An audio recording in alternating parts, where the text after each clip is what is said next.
مرحبا بكم عشاق الكرة. هل يخطف الأهلي الدوري من الهلال؟ رياض محرز يجيب.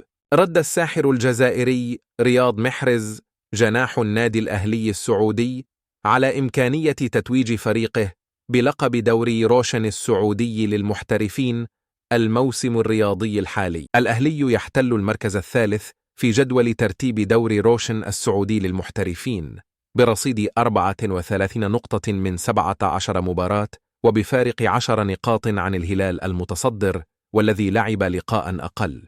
وعند سؤاله عن إمكانية تتويج الراقي بالدوري، قال محرز في تصريحات مع برنامج أكشن مع وليد: سنرى إن شاء الله.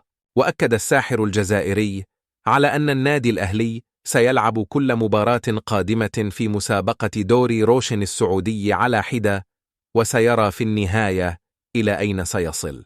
وعن الفوز على الفيحاء، أعرب رياض محرز عن سعادته بالأداء والنتيجة، مشيرا إلى أنه من المهم على الفريق حسم المباريات مبكرا والخروج بشباك نظيفة.